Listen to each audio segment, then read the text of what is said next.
right, now he just gets hit in the face. On the river. I heard about it. You heard about it? Yeah, and I seen people gather around. He was, not only did he hear about it, he was intimately involved in it. Yeah, calling each other names, but that's, I've seen that all day.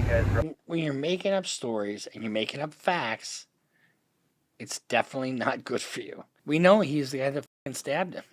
And he's acting like, no, I was over here and I heard some people, but, I don't know anything. Who, me? What? What, are you going to believe me or that video that you got? As to count one of the information, Isaac Schumann, the jury finds Nikolai Mew. Bruce Rivers, he's the criminal lawyer. Who is he? Bruce Rivers, he's the criminal lawyer. And who is he? Bruce Rivers, he's the criminal lawyer. And what he do? And it's gonna react to all the self-snitching. Hi, this is Bruce Rivers. Welcome to another fun-filled episode of Criminal Lawyer Reacts. I'm Bruce Rivers, your very own personal, you know who you are, your very own personal board-certified criminal defense lawyer. And I'm here today with my content genius that you know as Michael Rivers. Today we're reacting to the Apple River stabbing that happened in Apple River, Wisconsin. Everything happens in Wisconsin. It seems like we're doing a lot of cases in Wisconsin. But before we get to that, a couple of items of business. First of all, Keith from Connecticut, look at these. He gave us these, and this is just a koozie, I guess. It says Bruce Rivers, or just Bruce, criminal lawyer, and Michael, content genius. I mean, isn't that sweet? Not that I really want to solicit gifts, but when we have you guys appreciate us, it's just another way to interact with fans, and whether it's Amy or Keith or any of you guys who have given us gifts. Our fan club in Ireland, we'll give you a shout out. In fact, these are from Weir and Sons. You know who those guys are. Just want to give you guys a shout out because we do this for you guys. This is a labor of love between a father and son, because this is a father and son project. It's a way for us to do something almost every day together. And when we get a little this is like recognition. This is positive reinforcement, and I can't tell you how much we appreciate just the little gestures you guys make towards us. So appreciate that very much. Okay, before we get to that, I just wanted to give you guys a heads up. This Apple River situation is not new to me. I mean, Grandma was on the river not that long ago, and she was in a very similar situation. Except she was selling meth on the riverbed. And, when Grandma does that, you really have to take control of her finances. Because she gets taken into custody. And so we had to get power of attorney. And what do we use for that? eForms.com. eForms.com is a very effective way to avoid the high-priced lawyer for a legal form that you need that'll keep you out of court. Why will it keep you out of court? Because you got evidence of what the agreement is. So whether it's power of attorney or a bill of sale or a business agreement or a rental agreement, anything that you need to solidify a legitimate agreement, go to eForms.com. My grandma used it, and now she's out, and getting rehab. Grandma. Anyway, so let's get into this. So this guy by the name of Nikolai Mew, he's from actually Minnesota. He's from New Prague, Minnesota. He goes to the Apple River. Now, the Apple River is a kind of a deal where they drop you off upriver with an inner tube, and you hop in the inner tube and you float down the river, the Apple River, and you drink and you drink and you drink, and it's kind of rowdy, and something always bad happens there, it seems like. People are dying, at least a couple a year. So Nikolai was there, and he was drunk, and somebody lost their cell phone, whether it was his wife or whoever it was. So he starts out, with a mask and a snorkel, like looking for it, and he's around these people. I don't think he asked them, have you guys seen a cell phone around here? I need to look for a cell phone. He's just he's quiet, actually. And so these people start making fun of him. One of them calls him a raper. They say that he's looking for young girls, and he's going to rape young girls or something like that. And then a crowd of people starts attacking him, verbally and physically. He had a knife with him. It's unclear as to why he had the knife. I think it's maybe because they tied the tubes together, and I'm not sure exactly why he had the knife. But if they tie the tubes together, they need a knife to untie him, I guess. But in any event, he stabs 5 people. One person is critically injured and lost their life. Another one, a young girl, gets disemboweled and has to have, you'll see her scar in a minute. She had to have surgery to put her stomach back into place. But they're drunk too. You know, I never have a case that ends in violence that started out with weed. Never. Because guess what? The only thing you really give a shit about after you had a bunch of weed is maybe probably getting something to eat. But with alcohol, whether it's domestic violence or whatever, but there was video of this incident, and now he's on the fucking hook for murder 1, intentional, reckless homicide, and a bunch of other degrees, 21 counts in all. And his trial's over, and the verdict is or the jury is out. Now, I'll get to some things about the jury, but let's take a look right now at the actual footage from the event itself. What is he on? Whoa! Whoa! Away! Oh God! We up! What are you talking about? What the hell are you talking about? Now, when kids get together and they get a little mob-like mentality, you know, they can get unruly. And that seems like what's going on here a little bit. I don't know why he's not talking to them, because he's probably just drunk and is what it is. But he's not telling them what he's trying to do. What? Get away from us! What? What are you doing? What's going on with y'all homie? He's on camera. Guys, let's tripping. He's on 4K. Yo, the new iPhone got that good quality. What do you say?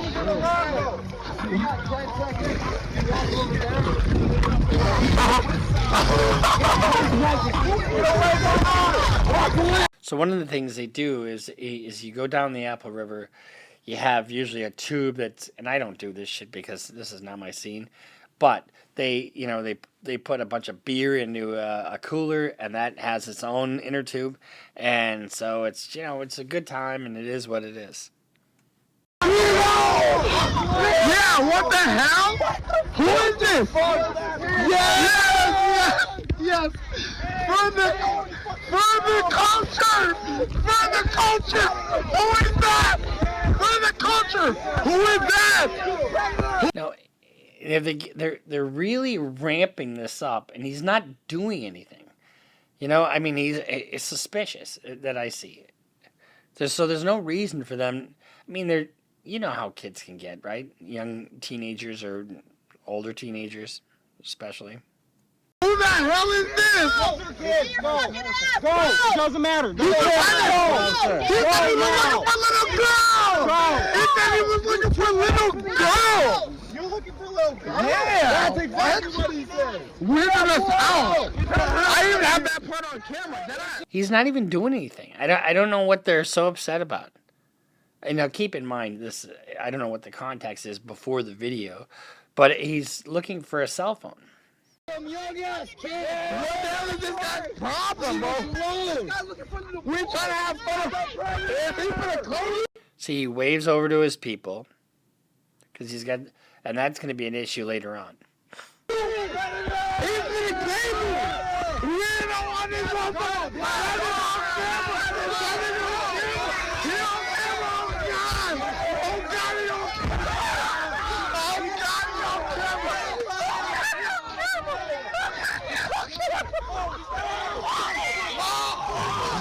So, the first strike, it appears to me that it comes from the group. Because he's not messing with the group. The girl slaps him or does what she does, and it doesn't look like he's being aggressive with them at all.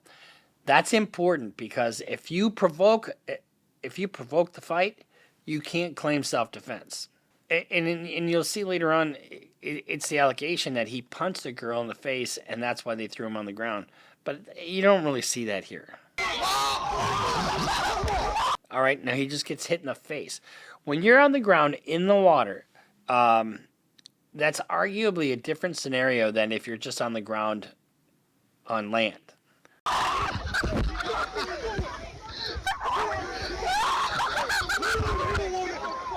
You're drunk, and now they're pushing you around.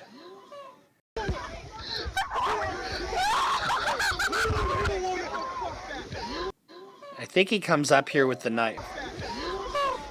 He hit a woman? He hit a woman? Yeah, he's got the knife in his hand at this point. He hit a woman. He hit a woman. You got him.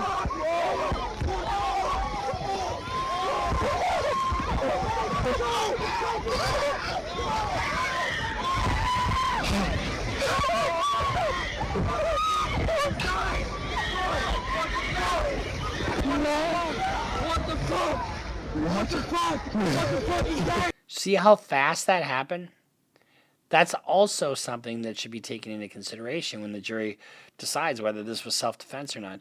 This isn't something like he takes his time, he picks out his victim, and he stabs his victim.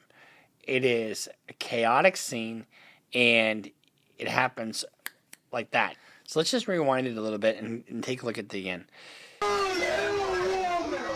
He's got, now, if you look at, zoom in there at 2 minutes, he's got that knife in his hand.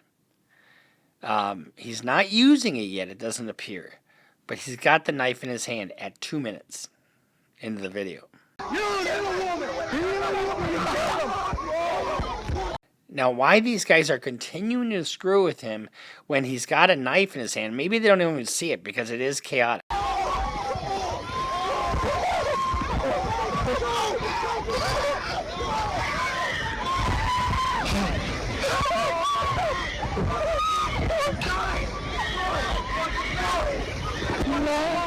What the fuck? What the fuck? What the fuck? He's dying! He's dying, bro! What? Oh my god! Oh my god! Oh my god! Oh my god! So you see how fast that happened? I mean, it was just seconds.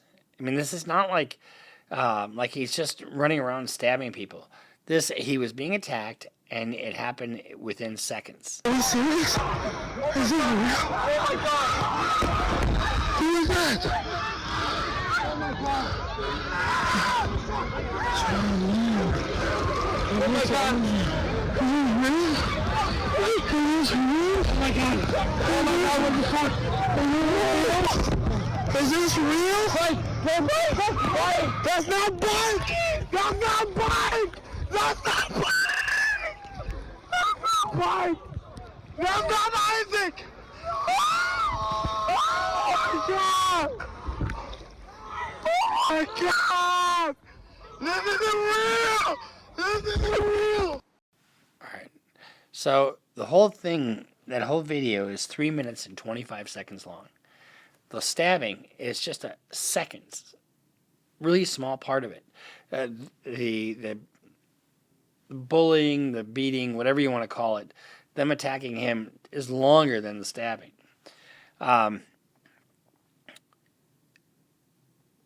If he's the provocateur, he can't avail himself of self-defense. And it's clear that the judge in this case has allowed the self-defense claim to go on. Here's what happens. When you claim self-defense, normally the burden is on the prosecutor to prove their case, right? And when you claim self-defense, it's up to the defense to prove that there's some evidence of self-defense. Okay? So, and it has to meet certain elements. You can't just get self-defense. So you have to prove that there's some plausible theory of self-defense. And it can't be the provocateur. You can't, and everything has to be reasonable. So, but it's a very low burden it's called a burden of production, is really what it's called. And so it's up to the defense to prove that by just a small amount. Then once you get that defense, it is up to the state to prove that that it wasn't self-defense. Let me just read to you what the law is in Wisconsin. Self-defense is an issue in this case. The law of self-defense allows the defendant to threaten or intentionally use force against another only if the defendant believed there was an actual or imminent unlawful interference with the defendant's person. And when you're dealing with deadly force, it has to be threat of death or great bodily harm. And the defendant believed that the amount of force the defendant used or threatened was necessary to prevent or terminate the interference, and the defendant's belief was reasonable. A belief may be reasonable even though mistaken. In determining whether the defendant's belief was reasonable, the standard is what a person of ordinary intelligence and prudence would have believed in the defendant's position under the circumstances that existed at the time of the alleged offense. The reasonableness of the defendant's belief must be determined from the standpoint of the defendant at the time the defendant's acts and not from the viewpoint of the jury now. In other words, you got to see the situation as it was unfolding, not in hindsight. And so think about if you're getting attacked by 13 people and what that means. So we're going to analyze, let's just take a look at some of the testimony from some of the victims. So Riley Madison testified, and she was stabbed in the stomach. And were you about the same in July of 2022? Maybe 115. Were you tubing on the river that day with friends? I was. And were you drinking alcohol? I was. Using any other substances? I was smoking marijuana. The testimony is that everybody was smoking weed and drinking. And do you believe you're intoxicated? I do, yes.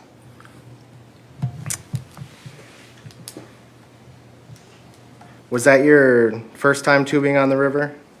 I've been on the river before, but I've started at different points with friends, so I've never really been on that part of the river. Okay. Incidentally, you'll never catch me on the Apple River. What do you remember at some point along the river that something catching your group's attention? Not specifically mine. I was just kind of hanging out with my friends on the tube, and we had stopped, and so I kind of asked why we were stopping. And I heard somebody mention something about a group looking uncomfortable. I hadn't got off right away, so. Did you walk over after some other folks? I did. I kind of was like, what's going on? And then I had told Janelle, like, let's kind of go over there and see what's going on. Now, to her point, you wouldn't really expect to see somebody on the river with a knife. I mean, that's not, or any kind of weapon, really. Because what are you doing on the river?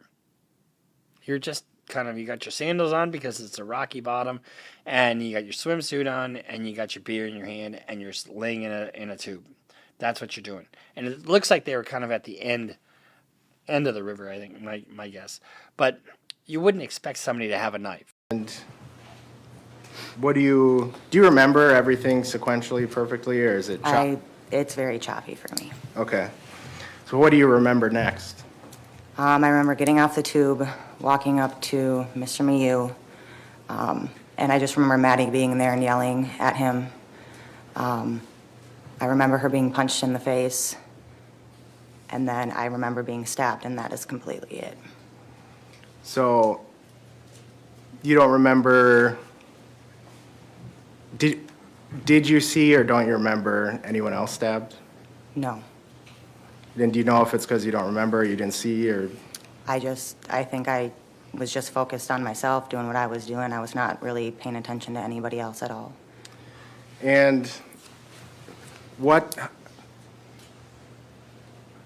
when you saw Madison get punched, can you explain that in as much details as you remember? I barely really remember that part. I just remember him staring at us and then not saying anything and punching her, and I was just like shocked, like, oh my God. Now, what's the best evidence? Her recollection, fueled by marijuana and alcohol, or the video? The videos, although the video isn't all that clear either. And that, right after that, I literally remember being stabbed, and that's it, so. With him punching her, do you remember any more details than that? Like what hand he used No. or how Not the at punch all. was? Not at all. And what else do you remember about you getting stabbed? I just remember seeing Nick's face very blank and not lunging at me, but just kind of poking me, and I held my side and I was like, ow, like, Janelle, I think he punched me. That really hurt, like, and I looked down and I was bleeding out and holding my stomach, and it just, like, didn't feel real. Like, it was just a lot of shock, and from there. Sometimes when you get an injury like that, you almost don't even feel it. And you don't comprehend it because I don't think she's ever been stabbed before. But one of the things that happened with her is that her stomach was coming out of the injury. From there, I was walking around the river asking for help, like just asking somebody to help me. I told Q that I felt like I was dying because I just was losing so much blood, and every time I'd walk, I just felt like I was getting weaker and weaker. So another group. And I don't think there's any evidence that she herself was a threat physically. I mean, I think she's coming over to investigate what's going on. And if she's in this melee, she's an innocent bystander. Group down the river had put me on a tube and kind of pushed me down to kind of get away from the scene. And then they were holding my side and just kind of keeping me awake. And then when the cops had showed up, they took me off of the tube and put me on the ground. And I just remember, like, Janelle coming over, asking me to stay awake, and the cops trying to ask me what my name was, and then just being put in the ambulance and going to the hospital.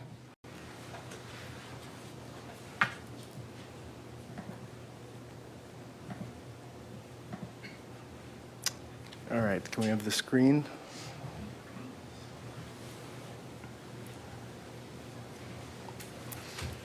And for the record, this is 79. And Riley, what are we seeing in this photo? That is, the bigger one is the stab wound, and the little one is from a chest tube.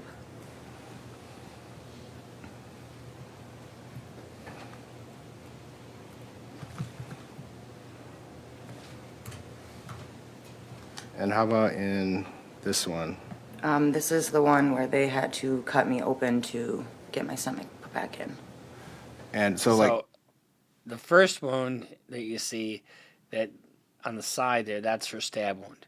And then the second wound, this is not from the stabbing. This one on her stomach is actually a surgical scar. But look what they had to do. I mean, they had to really cut her open in order to get her stomach to where it needed to be. She could have died easily. here where the mouse is, that's from surgery. That's all from surgery and then the staples. And then on over here, Yep. what's that? The incision wound? This stitch is right here. Is that the stab wound? Yep, that's the stab wound. The one we looked at? Prior, yep. Okay.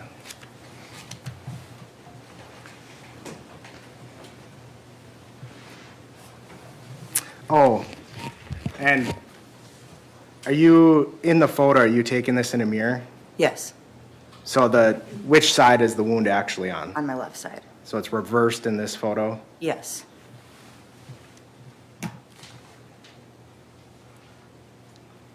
You can turn off the screen.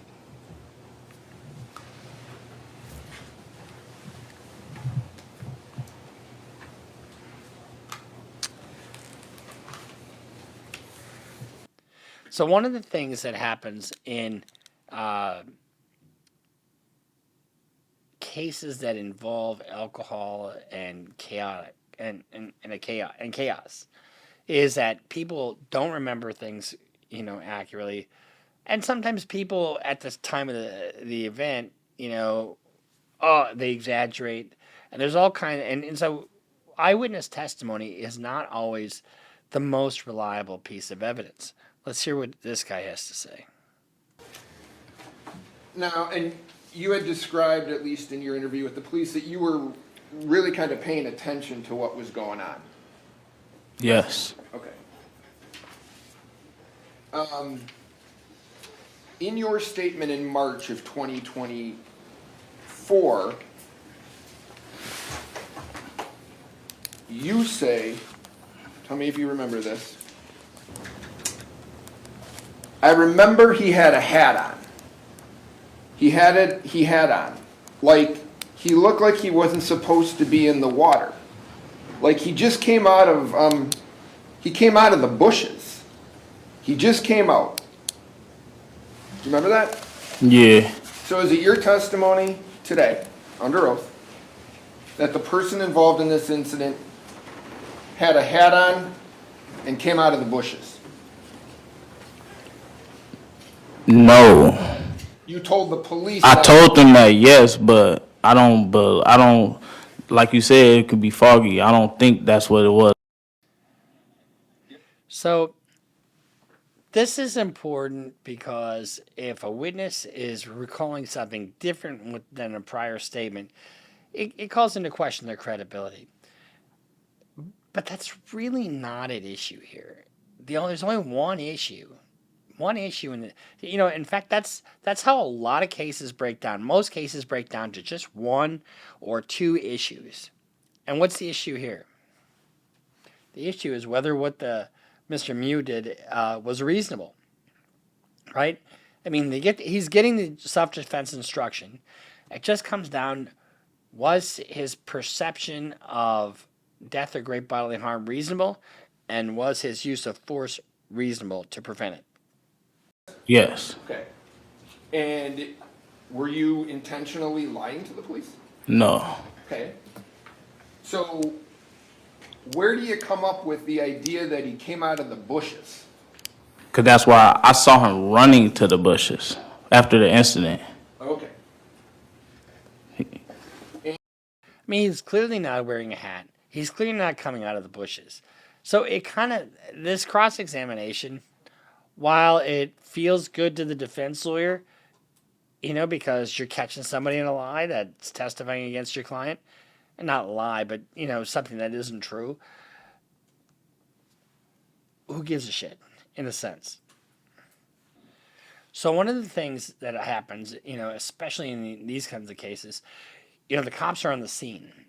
And everybody's pointing to Nikolai, saying, he's the guy, he's the guy, he's the guy. So they bring him into custody, they put him in the back of their squad, and they start talking to him. Now he's on the stand. Defendants don't have to testify.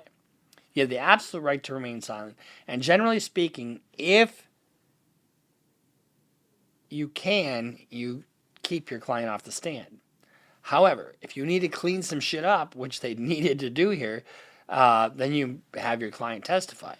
But let's take a look and see what he's going to testify to. Where are you starting from? Still doing all right? Yeah. Okay. What's going Temperature? Temperature's okay in here? on? Yeah. Okay.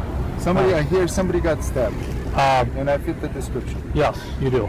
All right. Yep, so we're working through that now. Did you see that fight on the river? I heard about it. You heard about it? Yeah, and I seen people gather around. Not only did he hear about it, he was intimately involved in it. This is what what is this? Self-snitching? He doesn't have to give a statement here. In fact, he'd be better off, not. Just he can invoke his right to remain silent. People gather around it. Okay. All right. And I went over to talk to see if somebody saw anything, but that's about it. Okay. Our whole group was pretty interested in finding out what happened. Okay. And that's your whole group over? So he's sort of acting like, I was just a bystander. I didn't see shit. And we know that's not true. Yeah. Okay. So I don't know.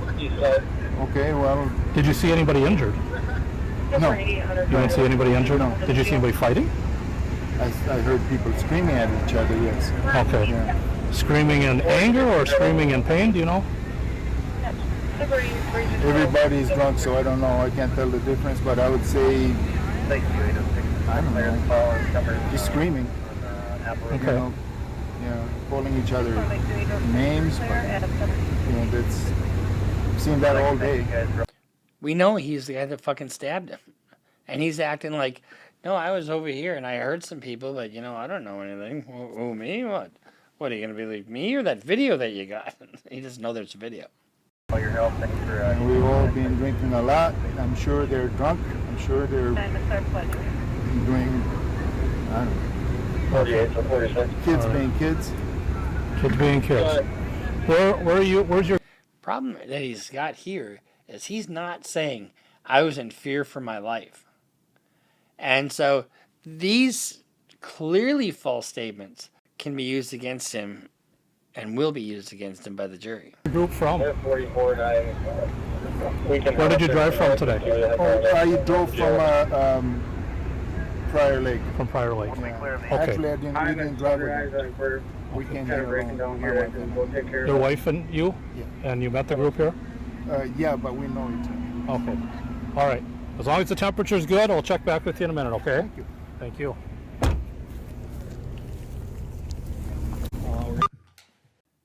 So that is the statement, the brief statement that he gave at the scene.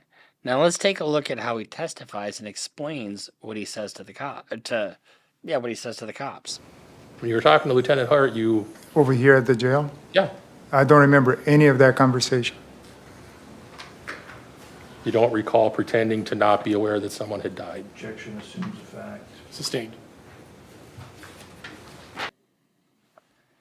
So that question that he just asked, when you don't remember pretending, blah blah, assumes those facts are true. That's basically the prosecutor testifying, and there's no facts and evidence, so that's what the objection was. Assumes facts and not in evidence, and that was sustained. So she's going to withdraw that question and ask something else. When you're talking to Lieutenant Hart,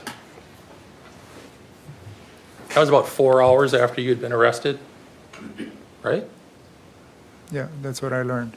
And then you had time to put together a story, right? No. And he really doesn't have to put together a story. You hear the tenor of the prosecutor's questions, pretending, that you didn't know, putting together a story. He doesn't really have to. I mean, the case is what it is, and thank God it's on video for both sides. You had 4 hours to come up with a story about what happened on the river before you were interviewed by Lieutenant Hart, right? No, You didn't have that time. I didn't put a story together. Okay. So when you told her things like, 2 of these boys pulled knives on me, you were telling the truth? No. That was a story, right? Correct. And when you said that you somehow managed to grab one of the boys' arms and bend their wrist back and stab them with their own knife, that's a story you made up, right? I told her what I remembered. You remember doing that? No, everything I told her is what I remembered at that time. At the time you told her these things, you thought that you would grab someone's arm and stab them with their own knife? As you can see, I was very confused. Did you not testify earlier? Why were you confused? Because you're drunk? Or you're confused because it's convenient and that's a better story? And it just seems like he makes it up out of whole cloth. Nobody else had a knife. Earlier that you lied about the knife? That I did. And then nobody... And here's the thing. You got eyewitnesses that, their memory isn't perfect. In fact, it's faulty. You got his memory that is either faulty or untrue, purposefully untrue. So the jury has asked for asked a question of the judge. A lot of times when the jury is in deliberation, they can ask a question. Can we have lunch, or can we have a smoke break, or can we see a piece of the testimony over? Which usually is no, but can we see a piece of evidence? And the evidence here they wanted to see is the video. They wanted to see the video again. Now what happens? In Minnesota, now they have devices in the deliberation room so they can play it themselves as much as they want. But in Wisconsin, they don't do that yet. So they want to see it. They got to come back into court and they have to review it in court. And they can't deliberate while they're in court because they're deliberating in front of the parties. They have to go take that back into their deliberations, back into the jury room and go from there. But they wanted to see the video again. So they're kind of discounting what the witnesses are saying. Let's see what the actual footage is. Nobody else had a knife on the river except for you. That I lied about the knife. So it's impossible then for you to have twisted someone's arm and stabbed them with their own knife, right? I saw the video. No, I'm asking what you said to Lieutenant Hart. I don't remember the interview, but I saw the video. And You're and aware, I know that it's not right. It's not true. not just a couple of little lies, but lie on top of lie to Lieutenant Hart, right? Sustained. Well, let's talk about some of the things you told her. You said, these boys took the goggles off my head and threw them down the river, right? You told her that? If that's what the video recorded, yes. All right, you told her that these boys tried to pull down your shorts, right? That's what I saw in the video, but I don't remember the interview. That's a detail you added for your benefit, right? No. You said these, So when you're making up stories and you're making up facts, it's definitely not good for you. But this is why the defense had to call him, because he's got to explain a couple things. Number one, he's got to explain why he fucking lied to the cops. And number two, he's got to explain what he felt, because none of that is in his statement to the cops. He didn't, because he's acting like he didn't do it. He has to say that I felt like I was in fear of great bodily harm or death. Now let's take a look and see, one of the things, whenever you have a trial, you have the openings and closings, opening statements of both parties. You have the direct and cross-examination of the state's witnesses, the direct and cross-examination of the defense witnesses. Then you have the closing argument, the summations. Now the summations, in your opening statement, you can't make arguments. You just tell them what the evidence is going to show. That's why they're a lot shorter. But in the closing arguments, you get the theory of the case. You get, this is why you should find him guilty. Here's the evidence. This is what the evidence showed. That kind of thing. So let's take a look at, we're going to look at the prosecution's closing argument and then the state's. Then I'm going to tell you the verdict here afterwards, which you probably already know. But we'll tell you in a second. Of him. The video doesn't fade with time. It's not biased, not influenced by alcohol. As I told you in the beginning of this case, the violent episode from the video is about 25 seconds, from the point he punches Madison until you see him walking off after stabbing 5 people. Nikolai is not seen in that video for 8 to 9 seconds until the point you see him walking away. You don't see him stab Dante. Some of you may have wondered why we called Marion Davis. Certainly it wasn't for his eyewitness testimony, but he took a video. He took a video that captured a different angle than Juwan's video. It's grainy, it's difficult to see, but you can see enough. And it shows Nikolai seeking Dante out and stabbing him when his group is in the opposite direction. Nikolai walks into a crowd of people, stabs Dante. Now, keep in mind, you have a duty to retreat where reasonable to do so. So if you're walking into a group of people, I don't know that I necessarily see him hit the woman, like the prosecutor said. But if you do that, and if the jury buys that he did that, then guess what? You provoked the attack. You can't use self-defense. You're screwed. But I don't think he meant to kill anybody. I really don't. Before I show you that video again, I need to provide some context from Juwan's video.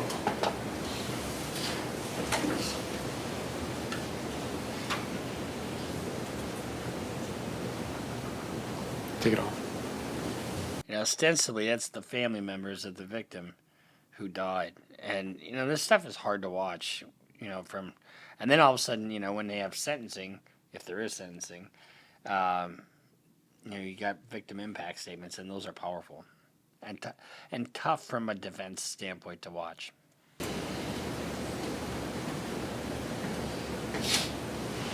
And how many times do you think this family has seen the fucking video? I mean, how many times? Over and over and over again. And you don't get numb to it because it's like that's the last moment of their life.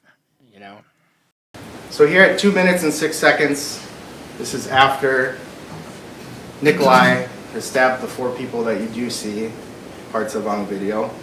He's standing next to Ariel. Ariel's there. Nikolai's not by himself.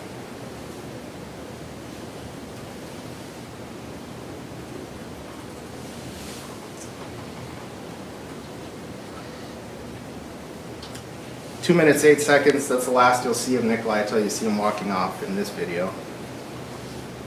You see Dante, or AJ, the boys running back to their tubes, and you see Larian filming in the background. Larian captured what Nikolai was doing at this point, even though this video didn't.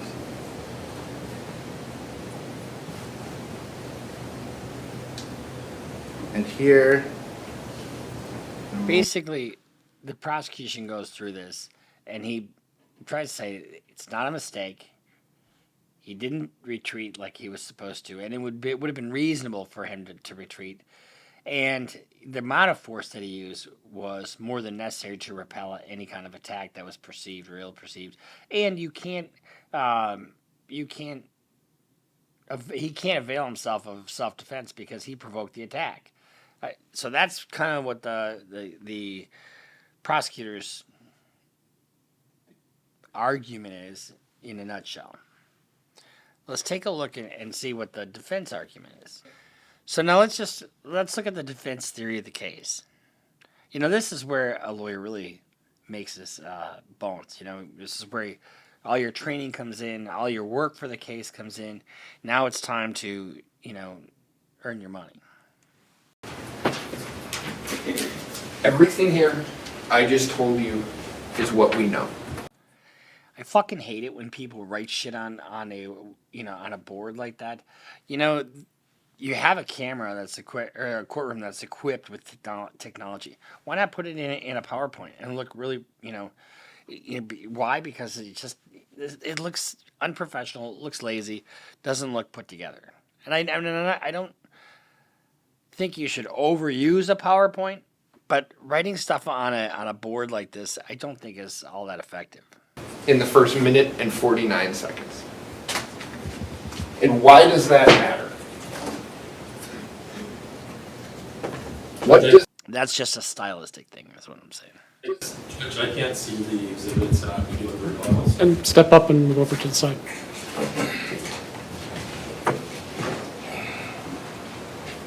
What does that matter? Why does this matter? Because one of the things you have to consider when you consider self-defense is Nick Mew's reasonable belief that there is going to be an imminent interference with his person. And when you add... Doesn't that seem odd? That's the language in the instruction. An imminent, unlawful interference with the defendant's person. What the fuck does that mean? You know, this is what lawyers do. This is how lawyers write shit. It's just kind of stupid. But what it really means is you think you're going to get hit. Or you think you're going to be assaulted. All of these things together, he has to subjectively believe that. As a jury, as you sit here today, we don't get to look at it and say, what would an objective, reasonable person do? Does Nick feel that way? Does Nick feel, with all of these things listed here, that there is an imminent unlawful interference with his person? And I would submit to you, he does. And I think you can honestly believe that he does feel that way. There's no question about that. Now, they've seen this video multiple times throughout the trial. But the other thing is, during their deliberations, they asked to see it again. That's the best piece of evidence that they had. So they got the case yesterday afternoon. They came back today before lunch.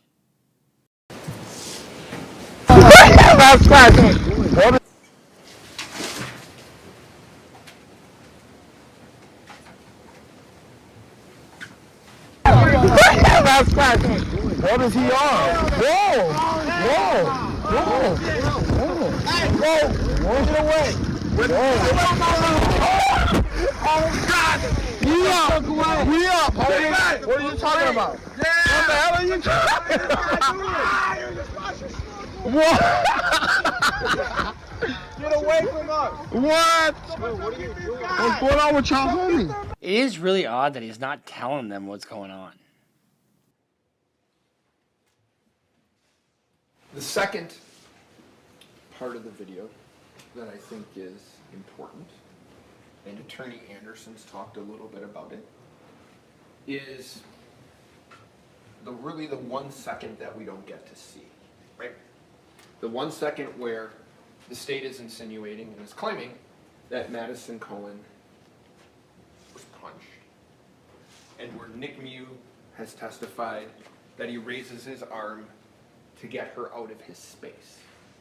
So those are the two possibilities as to what happened in the video that you don't see. And I am, once again, asking that you use your everyday experiences in life when you make this determination. Okay? So, yeah. So the verdict is in, and he was found guilty on just about everything. We'll watch the verdict here in a second. But keep in mind, you got 5 victims here, 1 fatality, and I'll talk to you a little bit about what he could potentially be looking at here after the reading of the verdict. As to count 1 of the information, Isaac Schumann, the jury finds Nikolai Mew guilty of first-degree reckless homicide as submitted. Question, did Mr. Mew commit the crime while using a dangerous weapon? Answer, yes. As to count 2 of the information, Alexander Martin, the jury finds Nikolai Mew guilty of first-degree recklessly endangering safety as submitted. Did Mr. Mew commit the crime while using a dangerous weapon? Answer, yes. As to count 3 of the information, Dante Carlson, the jury finds Nikolai Mew guilty of first-degree recklessly endangering safety as submitted. Did Mr. Mew commit the crime while using a dangerous weapon? Answer, yes. As to count 4 of the information, Anthony Carlson, the jury finds Nikolai Mew guilty of first-degree recklessly endangering safety as submitted. Did Mr. Mew commit the crime while using a dangerous weapon? Answer, yes. As to count 5 of the information, Riley Madison, the jury finds Nikolai Mew guilty of first-degree recklessly endangering safety as submitted. Did Mr. Mew commit the crime while using a dangerous weapon? Answer, yes. As to count 6 of the information, Madison Cohen, the jury finds Nikolai Mew guilty of battery as charged. Did Mr. Mew commit the crime while using a dangerous weapon? Answer, yes. Members of the jury, I do have to verify that this is in fact a unanimous verdict. So when you look at the first-degree reckless homicide, it basically means you recklessly causing the death of another without regard for human life, essentially, with a blind indifference, in other words. Meaning you don't really give a shit. You're not giving anybody any consideration, and that you're acting without, any kind of regard for human life. That is what first-degree reckless homicide is. Now, the guidelines, he can get up to 60 years on a case like this. So, and the recklessly endangering safety, is like 12 and a half years. So if you add all this up, now he's not going to probably get the maximum on all of these because the judge will probably give him some kind of, 10 years in, 10 years out, or 20 years in, 20 years out. In other words, 20 years in prison. And, here's the deal. In Wisconsin, you don't, your time is your time. You do the time. If you get 10 years in, you're going to do 10 years. So, when you have multiple victims like this, one of the things the court likes to do is account for each victim in a sentence. And if you give concurrent sentences, you're not doing that. So it's quite likely that he'll get consecutive sentence, which in all honesty will ultimately wind up being a life sentence for him. He was convicted of 4 counts of recklessly endangering the safety of others. So we don't know exactly what the guideline calculation is going to come out to be because, we just don't know what his criminal history is. And there's a whole lot of factors that go into it. But that judge very well could sentence all these consecutively. And a lot of times in these homicides, they do. So if he does that, that's essentially a life sentence. It's not pronounced as a life sentence, but it essentially is. So that's been our reaction to Nikolai Mew's trial at the Apple River in Wisconsin. I don't recommend you go there. Not a fan. I know a lot of people who have gone there and they think it's just a blast. That ain't my scene. My scene's like an Irish pub. That's what I like. Anyway, But just remember, when you guys go out and do something like this, watch your consumption. And if somebody's being crazy or if they have a weapon, stay the fuck away from them. Because if somebody, you know, with all the drinking that goes on in the Apple River or places like this, a concert or whatever, you see some danger, stay away from the danger. Don't confront the danger. You want to live to see another day. So that's been our little reaction to Mr. Mew's conviction. We'll see you next time here at Criminal Lawyer Reacts. Make sure you subscribe, follow us on Instagram, follow us on Twitter, sign up for Patreon, and if you're a Patreon member, get us your address, and we will and just send it to us in a message on Patreon, and we will get a hat out to every single one of our Patreon members right here. Or Stop Self Snitching at. See you next time here on Criminal Lawyer Reacts. Bruce Rivers just broke down your case. He know all the charges that you about to face. You ain't coming home till 2058. That self-snitching gon' get you put away. Bruce Rivers just broke down your case. He know all the charges that you about to face. You ain't coming home till 2058. That self-snitching gon' get you put away. 23-hour lockdown, police is at my goal.